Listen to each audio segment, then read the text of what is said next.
બધાને ભીખુભાઈ કુમારના રામ રામ. એક જૂના જમાનાની વાત છે અને એ વખતે એક વાણિયો અને વાણિયાણ અને એને એક દીકરો, પણ દીકરો હજી માંડ 2-3 વર્ષનો થયો અને આ બે માણસના અવસાન થઈ ગયા. પછી તો આને કોઈ ન રહ્યું અને ગરીબાઈ આવે ત્યારે સગા સંબંધી કોઈ કામ આવતા નથી.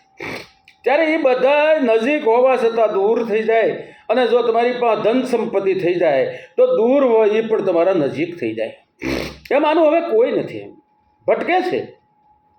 બધારે નાનો એવું સંતાન, નાની એવી પોતાની એક ખોલી જેવી ઝૂંપડી અને એ ઝૂંપડાની માઇલપા એ પોતે રે ને આ રખડ્યા કરે. જેને કોઈને ખાવા દેવું હોય તો એ ખાવા દે, તો એ આ જે કોઈ એને ખાવા દે તો એની ઘેરે ખાવા જાય. કોઈ કે ભાઈ મારી ત્યાં ખાજે, મારી ત્યાં ખાજે, એવું કરે તો ખાય પીવે. એમ કરતાં કરતાં મોટો થાય છે. પણ આનું હવે કોઈ ન હોય એને તો એની કિંમત પણ ન હોય.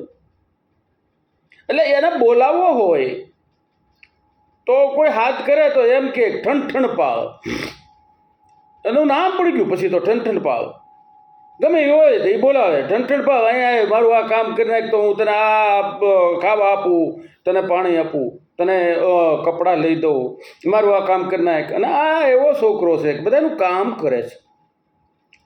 કામ કરતાં કરતાં જે એનીથી નાની ઉંમરમાં જે થાય એ કરે. એમ કરતાં એમ થયું 8-10 વર્ષ 12 વર્ષનો થયો અને પોતાને થયું ભાઈ અહીંયા મારી જિંદગી નહીં રહે અને એ કરતાં હું ક્યાંક બીજે કાંઈ જઈ અને કાંઈક કમાવા માટે નીકળ્યો. ફરતો એક ગામથી બીજે ગામ ભટકતો હાલ્યો જાય છે. જે કામ મળે કરતો જાય છે અને પોતાના દિવસો ટૂંકા કરતો જાય છે. એમ કરતાં એક નગરની માઇલ પાવ્યો અને એ નગરની માઇલ પર એક નગર શેઠ કે એવડો મોટો ધનાર્થ માણસ કે એના વાણ હાલતા, એ વખતે વાણ હાલતા એવા એ 7 વાણનો માલિક એવો ધનાર્થ શેઠ. અને આ છોકરો રખડતો જ્યાં નીકળ્યો એટલે જઈ અને કીધું, શેઠ કાંઈ કામકાજ હોય તો મારે કામ કરવા રહેવું છે. શેઠને એમાં એક નજરમાં ને એમ થયું નાના આ છોકરા પ્રત્યે લાગણી થઈ. એને કીધું ભાઈ કામ કરવું હોય તો આપણામાં રહી જા, અહીંયા તો ઘણા માણસો કામ કરે છે, એને અરે તું કામ કરવા માંડ, તને તારી યોગ્યતા મુજબ તારી મજૂરી મળી જાય. અને શેઠની ભેગો કામ કરવા માંડ્યો. પણ એટલો બધો ઝડપથી કામ કરે, એટલું બધું વ્યવસ્થિત કામ કરે, હજી તો શેઠની નજર પડે અને જેમ મનમાં જે વિચારે એ પહેલાં કામ કરી નાખે.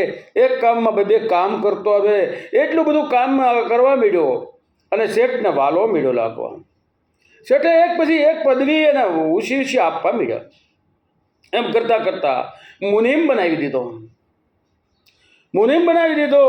પોતાને કોઠા સૂઝથી, ભણેલો નહીં હોવા છતાં કોઠા સૂઝથી એવું જ્ઞાન એને થઈ ગયું કે જેથી કરીને એ બધા આખા શેઠનો જે વહીવટ હતો એ આખો વહીવટ સંભાળી લીધો.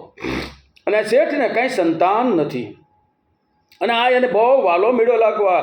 એટલે આને વધુ એમ કરતાં શેઠ આ જે છોકરો 20-22 વર્ષનો થયો અને શેઠનું અવસાન થયું. પણ શેઠ પહેલાં એના નામનું આ બધી મિલકત એના નામે કરતા ગયેલા, આ ઠણ પાવને નામે, કારણ કે શેઠાણી ગુજરી ગયેલા અને આ બધું કામ કરતો હતો, એટલો બધો વાલો હતો એટલે એના નામે કરતા ગયા. અને આ તો પછી ધનાઢ, કારણ કે સીધો આ શેઠનું અવસાન થયું અને એના પાસે આ બધી મિલકત આવી એટલે ધનાર્ધ વેપારી પછી તો થઈ ગયો. પોતે લખપતિ થઈ ગયો એ વખતમાં. અને પછી તો રોમ સાહેબી થઈ, નોકર ચાકરો. હવે કોણ એને કન્યા નો દે? પછી તો એને એક કન્યા મળી, એને હારે લગ્ન કર્યા અને આ ધોમ સાહેબી અને એની માઇલપા એ બાઈ આવી, પણ કાયમ શેઠ અને શેઠાણી પ્રેમથી જીવન જીવે છે. એની માઇલપા કાયમ આનંદ કિલોલ કરે છે. દાસ્યું શેઠ, નોકર સાકર બધું છે, કોઈ જાતની કમી નથી. પાણી માંગે તો દૂધ હાજર થાય છે. અને આ તો દુઃખી થયેલો માણસ, અને એમાં આ બધું મળ્યું એટલે એની તો કોઈ અધૂરી ન હોય. એને કોઈ પ્રેમ કરેલો નહીં. આ જે એને પત્ની આવી, એ પ્રેમાળ પત્ની આવી, એકદમ સુખી જીવન જાય છે. પણ આ એની પત્ની છે, એને આ નામ નથી ગમતું. એ કે પણ તમારું નામ કેવું ઠણઠણ પાવ. હવે આ આપણી પાસે રોમ રોમ સાહેબી એવડું બધું અને ઠણઠણ પાવ. આ મને કોઈક સહીરું પૂછે છે, મને ગમતું નથી, તમે નામ બદલાવો. અને તૈયા કહે છે કે ભાઈ નામ બદલાવે કાંઈ થોડો ફેરફાર થાય. નામ થોડું બદલાવાનું હોય. જે ભાઈ નામ હોય નામથી કાંઈ ના ના ના ના ના આ નામ નથી બરોબર, તમે નામ બદલાવો. આમનામ બેયની વરસેડ હાલે છે. અને એમાં એક દિવસ કીધું તો એક કામ કર, હું નામ તો નહીં બદલાવું, પણ તું બદલી નાખ. એટલે જેથી કરીને તું જે મારું નામ પાડ એ હવે પછી મારું નામ રહે. એટલે તું નામ બદલાય. તો કે મને નામ એટલા બધા તો મારા બાને એટલે કે મારી મમ્મીને એ વખતમાં બાને પૂછ્યાવું, મારા માવતર જાઓ અને એને ખૂબ નામ હારા આવડે છે, ત્યાં જઈને હું પૂછ્યાવું અને એ કે એ નામ રાખવું કે કાંઈ વાંધો નહીં, જા તું તારે. અને પોતાના માવતર જાય છે. પણ હવે તો મગજની માઇલપા એક જ વાત હાલે છે કે કેવું નામ હારામાં હારું નામ રાખવું છે, કેવું નામ રાખવું. અને પોતે પોતાના માવતરની ઘેરે છે.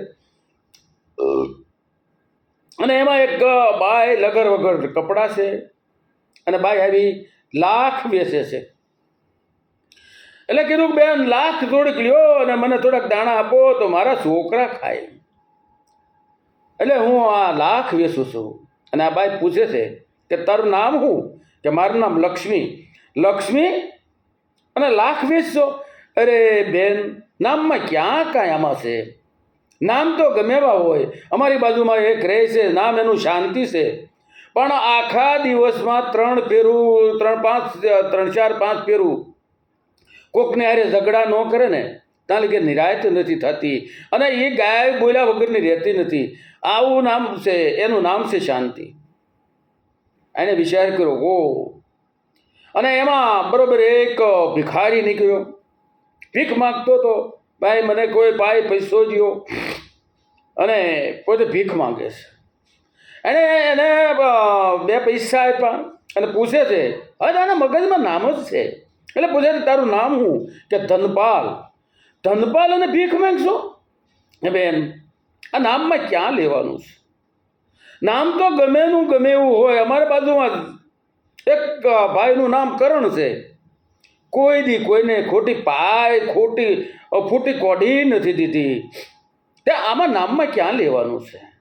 અને એમ કરતા એમાં એક ભાઈને આને જોયો, પણ હાલતો જાય ને પડતો જાય, પડી જાય આગળ પડી જાય એવી પરિસ્થિતિ છે. અને એને પૂછ્યું કે ભાઈ શાંતિથી હાલ, તારું નામ શું? એ કે પ્રથિક. અરે પ્રથિક, અને તું આ પડતો હાલે છે? કે બેન નામમાં ક્યાં કાંઈ લેવાનું છે? કારણ કે નામ તો ગમે એવું હોય. અમારા ગામમાં એક ધીરુભાઈ છે, એને કોઈની શાંતિ જ નથી થતી. કાલ ગામ જવું અને આજે એને નીંદર ન આવે. અને પછી એને એમ થયું કે આ નામમાં કાંઈ લેવાનું નથી. એ કરતાં આપણે જે નામ છે બરાબર છે. અને પોતે ઘરેથી પાછી નીકળી ગઈ છે. અને આમ જ્યાં હાલી જાય છે ત્યાં શમશાન યાત્રા હામી હોય. અને એણે પૂછ્યું ડાભુને કે આ કોણ મરી ગયું? તો જવાબ મળ્યો કે અમર મરી ગયો. કે અમર મરી ગયો? કે હા. અને બાઈ પાછી આવી અને શેઠ ઠંઠરપાને કહે છે. એટલે ઠંઠરપા પૂછે છે કે કાં નવું નામ ગોતી આવી? કે ના મારે હવે નવું નામ નથી જોતું. કે કેમ? કે લાખ વ્યસનથી લક્ષ્મીભાઈ, ભીખ માંગે ધનપાલ, પ્રથિકને પડતો ભેવ્યો. અમર મરી જાય એ કરતા સૌથી હારો છે મારે ઠણ ઠણ પાવ. જય માતાજી.